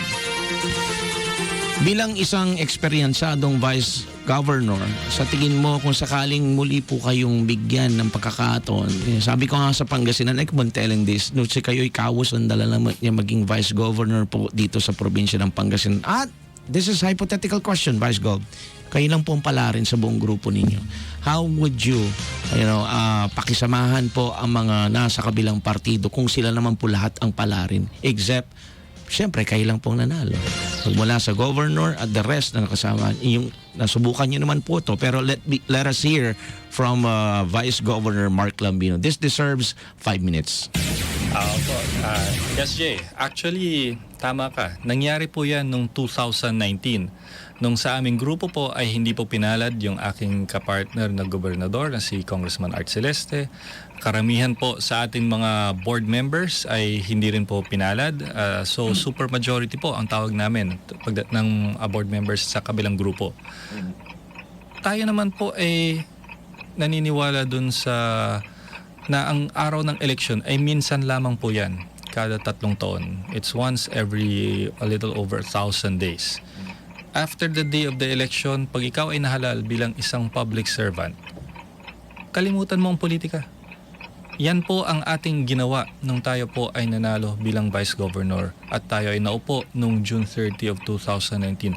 Since day 1 na tayo po ay naging Vice Gobernador, hindi po natin ginamit yung politika or yung ating political affiliation upang gumawa ng desisyon pagdating po dyan sa Sangguniang Palalawigan, pagdating po sa opisina ng Vice Gobernador. Tayo ay nagsilbi na naayon po sa batas. Ganyan po kasi ang pagiging isang lingkod bayan. You do not use politics as your motivation to make decisions. Kasi kung ginawa mo yan, wala na rin po tayong pinagkaiba dun sa mga ibang opisyal na pamumulitika ang nangunguna sa kanilang desisyon. I can take pride and say na lahat po ng ating desisyon mula day 1 hanggang ngayon po, hindi po natin ginamit ang ating political affiliation. There are instances po na yung ating may mga programa po yung hindi natin kasama sa grupo, pero para naman po sa probinsya, 100% po ang suporta ng inyong lingkod, Vice Governor Mark Lambino, at ganun din yung mga minority na tinatawag ng mga board members. On the other hand naman po, kapag may mga gusto naman po yung ating mga kasama sa politika na hindi naman po masyadong naayon sa batas o hindi po na maayos yung pagkabalangkas sa kanya, hindi po natin yung sinusuportan. Ibinebalik po natin at ipinapaayos po natin ng naayon sa batas. Wala po tayong pinipili pagdating po dyan. When it comes to public service, there is no such thing as a gray area. Parating black or white lang yan. Tama o mali. Para sa tao, hindi para sa tao. Ganun dapat kasimple ang ating pag-iisip pagdating sa public service at ganun po yung ating gagawin pag tayo po ay muling nahalal bilang Vice Gobernador. There you have it, our dear friends and of course viewers at mga listeners po ng Energy FM Dagupan. 10:36 na po ng umaga at tayo po idadako na sa portion na inaantabayan na ng lahat, mga kapangga. Ito na po ang No Holds Barred. So ibig sabihin lahat po ng mga katanungan ninyo ay pwede na po nating i-accommodate, mga kapangga. Vice Gov, hanggang 11 o'clock lang po yung program natin. If there are still question at pag naabot nating 11 o'clock, we have to move on with the next program. Maka-host siyempre yung kasama kong DJ dito magtampo sa akin. Balik na lang po tayo para sa program. Alas 10:37, ulitin ko po ito yung mga linya na kailangan yung pagpadalhan. 0912-782-5884. Okay, mabilis ba? 0912-782-5884 at 0955-5976-34. Okay, ang texter natin na nagsisimula po, unahin ko lang muna, texter 3965. Vice Governor, ano po ba ang trabaho ng isang Vice Gobernador? Napakagandang tanong po yan. Actually, ang Vice Gobernador, para pong nagsusot ng 3 sombrero po yan. Unang-una, siya po talaga yung number 2 o next in line po pagdating po sa pamumuno ng probinsya. Kung sakali po na mag-take po ng leave or umalis po ang gobernador, ay ang Vice Gobernador po ang susunod base po sa nakasaad sa batas. Yan po yung unang sombrero ng Vice Gobernador. Pangalawa po, ako po ay yung tinatawag na presiding officer ng Sangguniang Panlalawigan ng Pangasinan. Ibig sabihin po, ako po yung presiding officer, ako po yung namumuno pagdating po sa aming mga sesyon. Yan po yung trabaho talaga pagdating po sa pagbalangkas ng mga batas at ordinansa para po sa ating probinsya. At yung pangatlo po, the lesser known po na trabaho ng Vice Gobernador ay isa rin siyang administrative head ng buong opisina ng Sangguniang Palalawigan. Nakahiwalay po kasi yung opisina of the governor, kasama po dyan yung mga iba-ibang departamento tulad po sa public work, sa engineering, general services, health, under po lahat yan sa office of the governor. Ang under naman po sa office of the vice governor ay syempre yung opisina niya at yung lahat po ng opisina ng Sangguniang Palalawigan. So parang tatlong sombrero po, medyo lesser known po na administrative head din po ang vice gobernador. So yan po yung tatlong trabaho talaga ng vice governor. That answers the question. Another texter, 09509, last 4 digit 9456. Nakatutok kami ngayon, Sir Jay Uriles. Pakitanong lang po, bakit po si Vice Governor Lambino at bakit po hindi yung kalaban niya at bakit po hindi po si current administration at bakit daw po si Gico ang magiging governor? Alam niyo po, every 3 years, ang kapalaran namin ay nasa kamay parate ng ating mga kababayan. Ang parati po naming sinasabi tuwing kami ay nagsasalita sa ating mga kababayan is tignan niyo po yung programa ng inyong mga kandidato. Pakinggan niyo po lahat. Pag inimbitahan po kayo, punta po kayo, makinig po kayo, busisiin niyo, kilatisin niyo mabuti ang kanilang mga sinasabi. Pero wag po tayong tumigil dun sa sinasabi lamang ng kandidato. Kasi sanay naman po tayo dun sa sinasabi ng pangakong politika lamang. Tignan din naman po natin yung mga nagawa ng kandidato, yung track record ng kandidato. Ang grupo po namin ni Governor Monmon Gico, I can proudly say na sa mga pinapangako po ng aming grupo ay natutupad naman po yung aming mga pinapangako. Yung kanyang pangako na solusyonan po ang problema pagdating po sa hirap ng buhay at trabaho sa 5th District, ipinangako noong 2019, after a little over 2 years, ay kanyang natupad ang kanyang pangako. Ganun din po ang inyong lingkod, Vice Governor Mark Lambino. Ang ating mga programa na ibinitawan at pinangako po noong 2019, bagamat tayo ay nahirapan kasi hindi po pinalad na kasama ang ating kandidato na gobernador noong 2019, ay tinuloy-tuloy naman po natin yan. Social services programs para po sa ating mga kababayan. Hindi lang po galing sa probinsya, kundi galing po sa national. And other and mga pagbalangkas po ng mga ordinansa at batas na ang makikinabang po ay ating mga kababayan. Hindi po tayo nagkulang dyan sa ating mga pangako. Hindi kami po yung grupo na magbibitaw po ng salita na kaya naming ibigay sa inyo. Ako, Kuya Jay, ay hindi po ako yung tipo ng tao who would question the capacity of other candidates. Masasabi niya, I never spoke ill of any other candidate, so I'd rather not say bakit hindi sa kabila. Ang parati ko lang sinasabi is pakinggan nyo sila lahat at kayo po ang mag-decide. Kayo po mga botante, kayo po mga ating mga kababayan sa probinsya ang magdesisyon kung bakit pipiliin nyo kami. Hindi po kami magbibigay ng rason kung bakit wag nyong pipiliin ang kabila. Alright. Ray Malonzo Manson, good morning Kuya Jay. Happy coffee break. Masamsamit. Nanonood ako ngayon sa Rica Arenas. Hello po. Good morning po sir. Nakapa-shoutout kami sa may Panguloan, Balansay family, si Teyong na nakikinig din po ngayon. Okay, more of the question. Sir, ano po ba ang masasabi nyo sa buwis, sa bahay o amilyar ba ito? Ito po ba ay batas? Opo, yung amilyar po ay galing po sa National Internal Revenue Code po, yung amilyar na binabayaran po o yung real estate tax na binabayaran po ng ating mga kababayan. Pagdating po, it's a national policy, however, yung pong mga rates ng amilyar ay nakabase po dun sa assessment ng mga local government units. Sila po yung nagsasabi kung ilang porsyento base po dun sa fair market value or current market value ng kanilang mga properties, kanilang ari-arian, yung ibibwis. So it is a national policy that is implemented by the local government units. 1043, Texter 20546. Vice Go, pag kayo po ay naluklok sa pwesto, maaasahan po ba namin ang kahit konting adjustment sa provincial rate ng Pangasinan? Are you referring po if they are referring po doon sa buwis po na binabayaran ng ating mga kababayan pagdating po sa amilyar, pwede po natin konsultahin ang iba't ibang local government units, ang iba't ibang mga munisipyo pagdating po dyan sa amilyar na binabayaran nyo. Tulad po na aking sinasabi, ito po ay, ang amilyar po ay isang national policy, pero ang pagdetermina po kung magkano yung buwis na babayaran ay yung local government unit o yung munisipyo.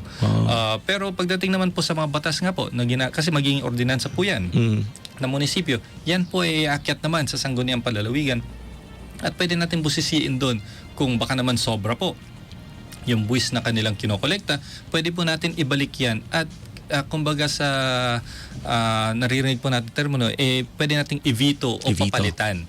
Kung sobra man po, kung wala naman po sa tamang lugar yung kanilang kinokolektang buwis. Okay. Pwede pa naman pag-usapan. Pwede pong pag-usapan niya, ganun po ang paggawa ng batas dito sa probinsya. Okay, sa mga kababayan natin keep those questions coming in. 0912-782-5884 at 0955-5976-34. Nagpa-flash po yan sa ating FB page. Gusto ko lang po pasalamatan pala Water Market Kalasyaw sa atin pong iniinom namin ni Vice Gov na tubig. Salamat po Sir DJ Market.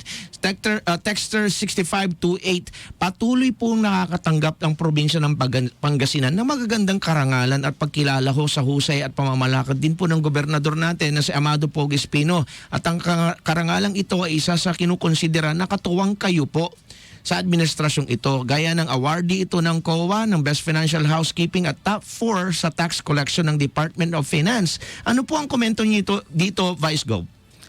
Ang mga awards po na ito ay talagang nare-receive naman po ng probinsya. Ibig sabihin lang po ay nagtatrabaho po ang inyong mga lingkod bayan, ang inyong mga public servant, ang inyong mga government employees upang gawin po ang kanilang trabaho bilang mga lingkod bayan.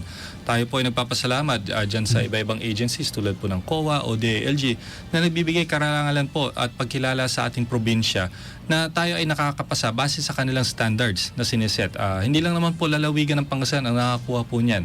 Marami naman po mga lalawigan. Pero may base po sa guidelines, tayo po ay pumapasa dun sa minimum standards na siniset dito mga agencies. At least nakikita nyo naman po, nagtatrabaho po ang ating mga kababayan, ang ating mga lingkod bayan. 1045, Texter 2563. Sa tingin nyo po, ano po ba ang naiambag nyo bilang Vice Governor ng Pangasinan sa oras at panahon po ng pandemya? Alam niyo po, lingid sa kalaman po ng lahat, total, tinanong po ng ating texter. Nung nagsimula po itong COVID-19 pandemic, ito rin po yung panahon na nagkaroon po nung Taal Volcano eruption. Halos magkasunod po yan. So ang pinakamalaking problema po dito nung una sa ating probinsya ay yung kakulangan doon sa mga personal protective equipments, mga face mask, etc. Isa po tayo sa mga una na individual na nag-distribute po ng mga face mask sa ating mga frontliners, buong probinsya po, inikutan po natin. Yan po yung isa sa mga una nating iginawa. Humingi po tayo ng tulong sa ating mga kababayan, sa mga businessmen, both national and abroad. At makikita nyo naman po yan sa ating Facebook page back in early 2020.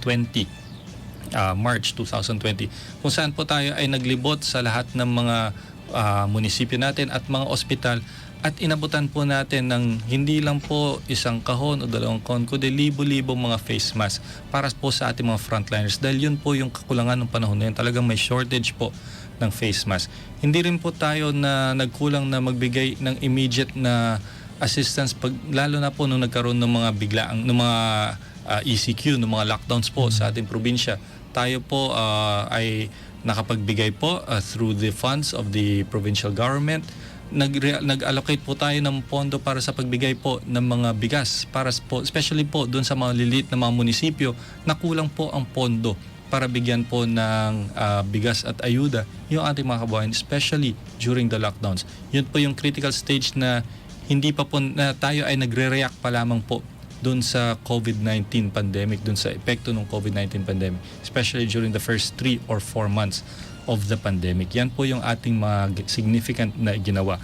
After that po, nung nagawa na po natin yung initial response, then kailangan na po natin nag-shift na po tayo, hindi lang po dun sa initial response, but kung ano yung mga mitigating measures na gagawin or nang ginawa ng ating sangguniang palalawigan. Inaprubahan po natin yung loan ng probinsya upang ma-upgrade po ang ating provincial hospital.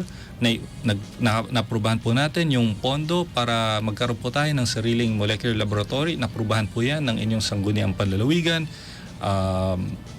Additional na pondo po mula sa Bayanihan Fund na ibinaba po ng national government upang makapagbigay ng tulong sa ating mga probinsya. So ito po yung trabaho ng inyong sangguniang panlalawigan at hindi po tayo nagkulang, hindi po natin to pinatagal. Inaksyonan po natin agad yung kailangan ng ating provincial government. Base rin po sa ginawang COVID response program ng Office of the Governor. Ito ay tinapatan ng sangguniang panlalawigan at binigay natin yung kailangan upang maharap natin itong COVID-19 pandemic nang walang bahid ng politika whatsoever.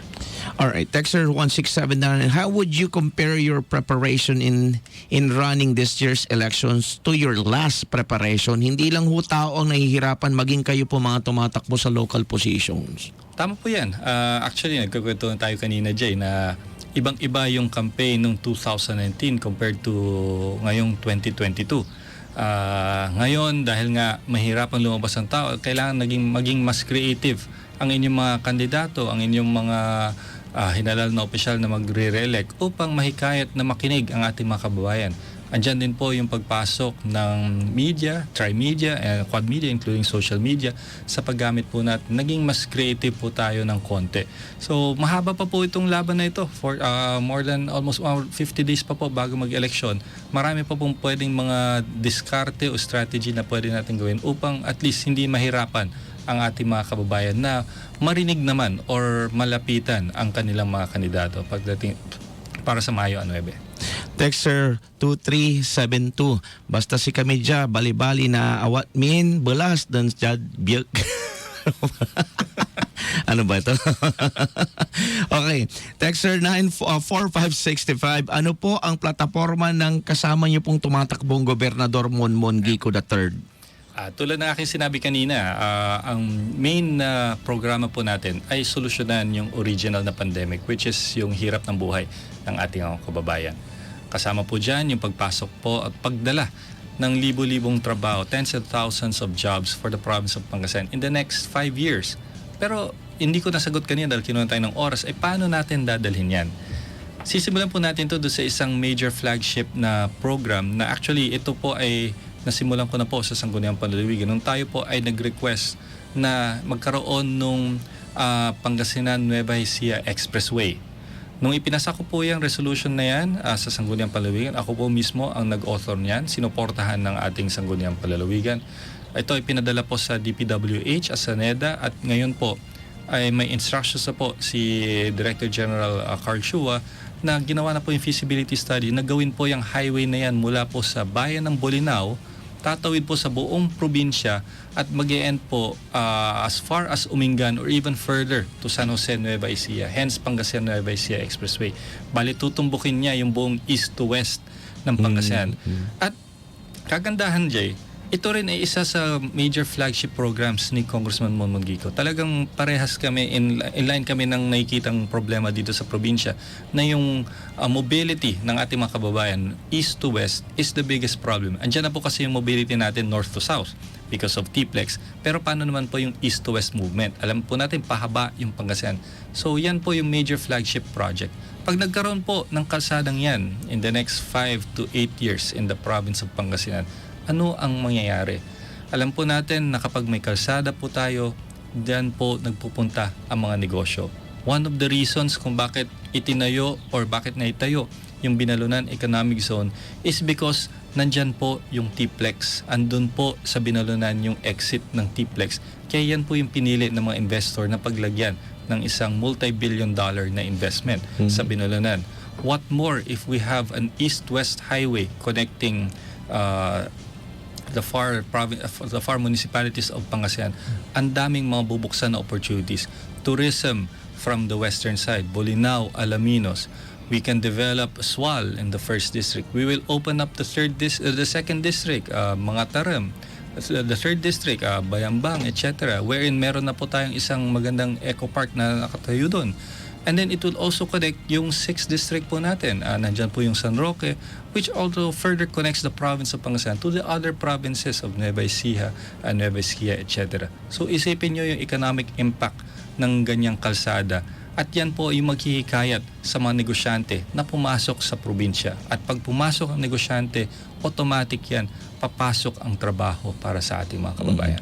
Texter 4378, ano po ang long-term na solusyon po ng ating tumatakbong Vice Governor po sa usaping kahirapan?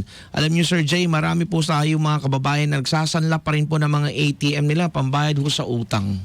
Ayan po talaga yung major problem. So, Ito ba, 4-piece to, no? Sigurado, no? possibly po, 4-piece po yan. Or not even the 4-piece po, pati po dun sa mga nagtatrabaho po sa private sector, na sabihin natin, private sector.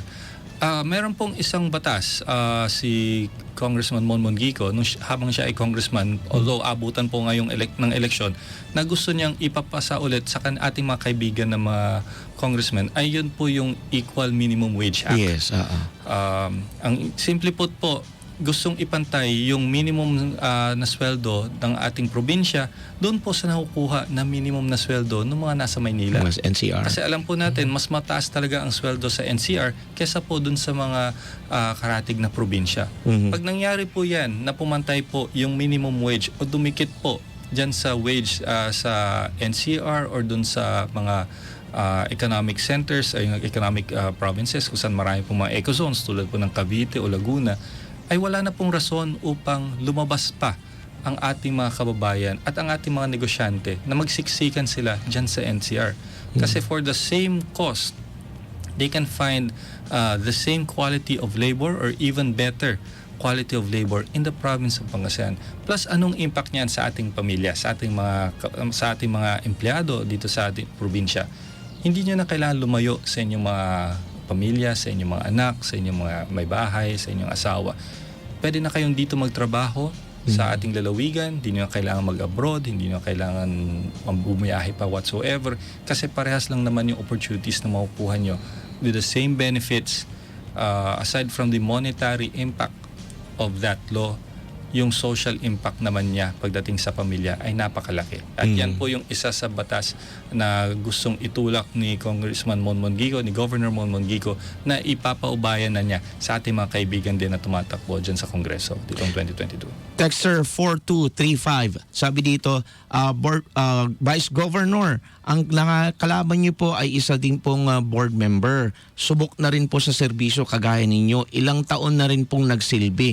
Isa ho siyang dating radio announcer. Actually, ano? Are you threatened po? Well, lahat naman po tayo bilang Pilipino ay may karapatan po na tumakbo sa mga posisyon kung saan hinahalal base sa ating kwalifikasyon. Pagdating po sa question po na threatened, of course, dapat talagang titignan yung ating katunggali po sa kabila ay hindi naman po ordinaryong tao lamang po. Matagal na rin pong public servant.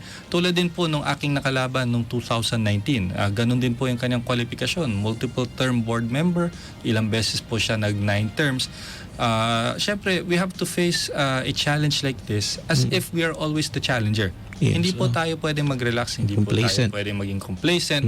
Basta importante po ay pinapakita lang po natin sa ating mga kababayan kung sinong tao tayo.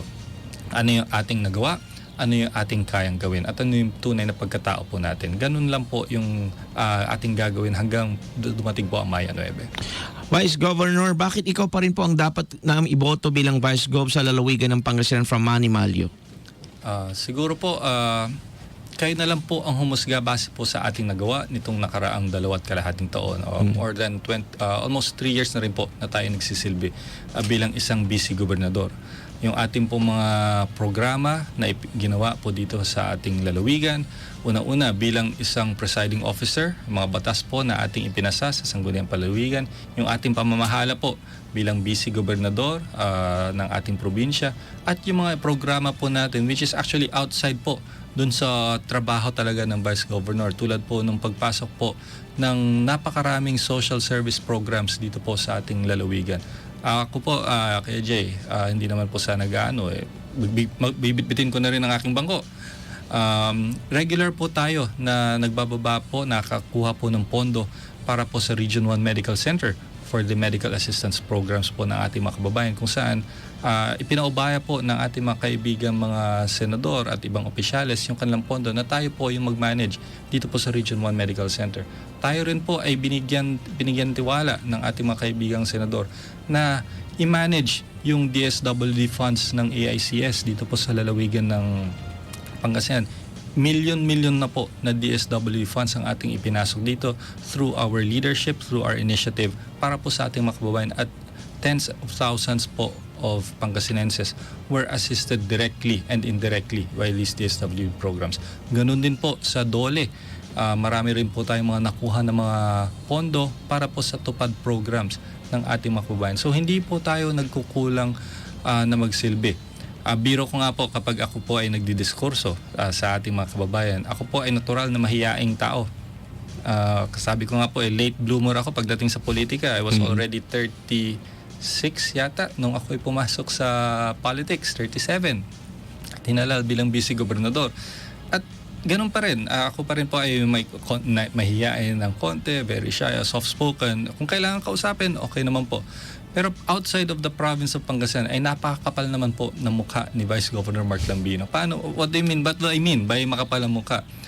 Hindi pa makapal po ang mukha ko na lumapit sa ating mga senador, sa ating mga congressman, sa ating mga cabinet secretaries, ganun na rin sa ating Pangulo na nakaupo, na humingi ng tulong para po sa ating mga kababayan dito sa probinsya ng Pangasinan. Hindi po tayo magdadalawang isip na lumapit doon sa mga opisyales na may hawak o nagmamanage ng mga pondo na pwedeng ibaba para po dito sa probinsya ng Pangasinan. Pagdating po dyan, maasahan po nila ako, napakakapal na mukha ni Mark Lambino, hindi po tayo nahihiya maghumingi ng tulong at magbaba ng tulong para po sa lalawigan ng Pangasinan. Maraming salamat po, Vice Gov, sa inyo pong sagot. Let's dish out yung last question na po. Mag-alas 11 na po. Texter 1123, sa flyers nyo, mga programa sa ekonomiya, pagkain sa bawat mesa, trabaho, kabuhayan, agrikultura, transportasyon, kalsada, tulay. Maaari nyo po bang sabihin kung nagawa nyo na po ba ito bilang Vice Governor or gagawin nyo pa lang po? Yan po yung flyers natin noong 2019. Pagdating po sa ganyang programa po, actually yan po ay tandem na program namin nung aking kasamang kandidato noong 2019 na si Congressman Art Celeste. Bagamat hindi po siya ang nanalo na gobernador, ay ating ginawa naman po ang lahat ng ating makakaya upang matugunan po itong mga programang ito. Pagdating po sa infrastructure, ayan po, ipinasa po natin yung resolusyon na magkaroon po ng major highway para po sa ating lalawigan na ngayon ay nasa NEDA na. Pinondohan na po nila yung feasibility study para magawa yung infrastructure programs. Hindi rin po tayo tumigil na humingi ng assistance para sa ating mga schools, elementary and high school, para po sa ating mga kababayan. Lalo na nung dumating po itong pandemic at nagkaroon ng modular at hindi face-to-face ang ating mga klase. Tayo rin po ay tumulong sa kolehiyo, particularly po sa Pangasinan State University. Pagdating po sa health, ako po ay miyembro at chairman ng Multi-Sectoral Governance Council ng Region 1 Medical Center. Tayo po ay tumutulong sa mga programa ng Region 1 Medical Center upang may paabot ang kanilang medical program sa ating mga kababayan. At ganun din yung pagpasok po ng additional na pondo para po sa ating mga kababayan pagdating po sa health. Pagdating po sa social services, tulad ng aking sinabi, makapal po yung mukha ko na kumuha ng pondo mula po sa DSWD upang mabigyan ng konting ayuda ang ating mga kababayan para po lalo na dito sa panahon ng pandemya. At pagdating po sa trabaho, hindi po tayo nagkulang na nakapagbaba rin ng pondo mula po sa DOLE para po sa tupad programs ng ating probinsya. So ginawa naman po natin, naging mas creative lang tayo dun sa implementasyon ng mga programang ito dahil hindi nga po natin politically kasama yung nakaupong gobernador. Pero ginawa naman po natin ang ating trabaho base po sa nasasaad sa batas. Question na po, manggagaling po sa inyong lingkod. If you were to rate yourself bilang Vice Governor po ng probinsya ng Pangasinan from 1 to 10, 10 is the highest, 1 is the lowest. Ano po ang rate po sa trabaho ninyo bilang Vice Governor ng probinsya ng Pangasinan? I will never rate myself as a 10 because there will always be room for improvement. Nakikita po natin yan in the years. Pero 1 to 10, I'd give it a 9. Dahil halos lahat naman po ng ating binitawang mga pangako at programa ay ating ginawa. Pero there is always room for improvement, and I take po yung lahat po ng mga criticisms ng ating mga kababayan, mga critics po, sinasabi nila dapat ito ayusin pa at gawin pa. Pinapakinggan po natin lahat yan at we take it by heart. Dahil sila naman po talaga yung nandyan sa baba. Sila yung nakakaramdam kung ano yung problema at ako ay nandito lamang po upang pagsilbihan po sila bilang kanilang Vice Gobernador. Maraming salamat po, Honorable Mark D. Lambino, Vice Governor of Pangasinan, giving it a chance para kausapin lahat po ng mga supporters, mga sumusuporta, mga nagmamahal sa inyo, Vice Governor. Andyan ho sila ngayon nakikinig. Thank you, Jay.